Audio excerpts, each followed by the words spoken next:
everyone, welcome back to the Magpie Channel TV.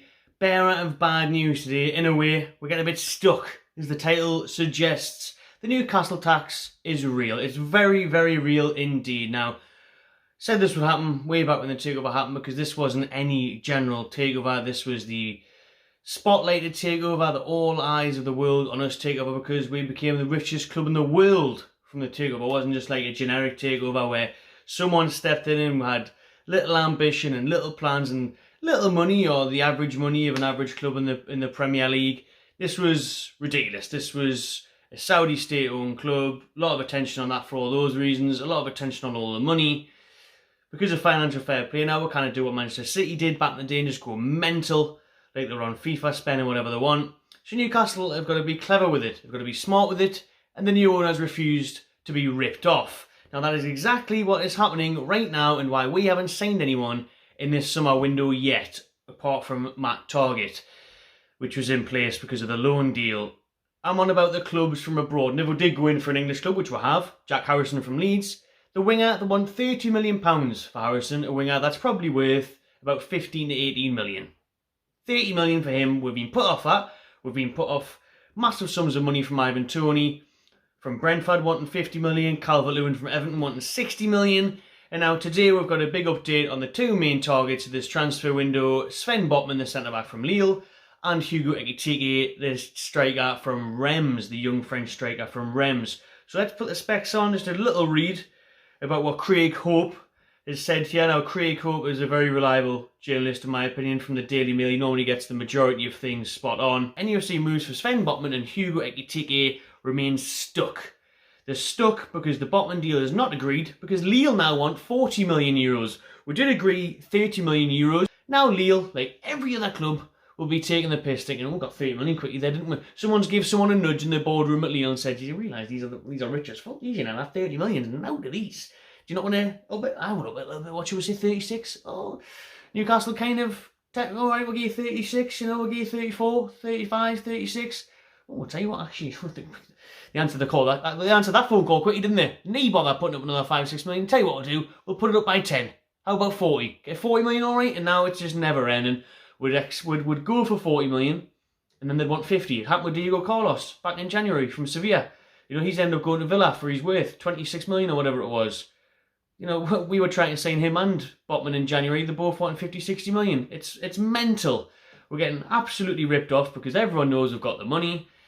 But fair play to the owners. You know, we'll kind of be held to ransom from every single transfer we try and make, because it'll continue to go up, like I've just said. So now Lille want 40 million. Dan Ashraf and the rest of them are sitting there thinking these are taking the piss, which they are. They won't stop taking the piss, which they won't. Because when does it end? When does it stop where they don't keep on putting the value up, because they know we've got all that money there, we've got hundreds of billions there. People just keep on taking the piss. That's the issue with Sven Botman. The issue with Ekitike is the agent. Now, Reims aren't actually taking the piss that much. They did want about 20 odd, then they upped it to 26 and the add-ons and everything, but that's not outrageous. I mean, he is only a player that's just broke on the scene, 19 years old, and his first season in League 1, but you know, for that potential and for all these ratings and what all the scouts are making of him, 20, 30 million for Ekitike with add-ons, probably about right. It's the agent dickhead. You always get these agents in football, and you know, Ekitike's got one of them. It's all about him. I hate football agents, man. I hate them so much. It's one of the best jobs in the world if you're in it, because they're getting paid for someone else's talent. They literally do fuck all. They're players performing for them, and they pocket the money. It's a madness. And yeah, so Ekitike's agent is trying to hold out for Borussia Dortmund. He obviously fancies Jamie instead, his agent. They must be offering him more money, more agent fees, whatever. So he's trying to drive up that deal. So there is more hope on the movement for Ekitike this week than there is Sven Botman at the moment. That one's really stalling Botman because of the money from Lille. The player, contrary to other reports this morning, Craig Hope is saying that it's not Sven Botman. People were saying, the Italian journalists were trying to say that Sven Botman was waiting for Milan to come in. He had his heart set on that move. That's not true.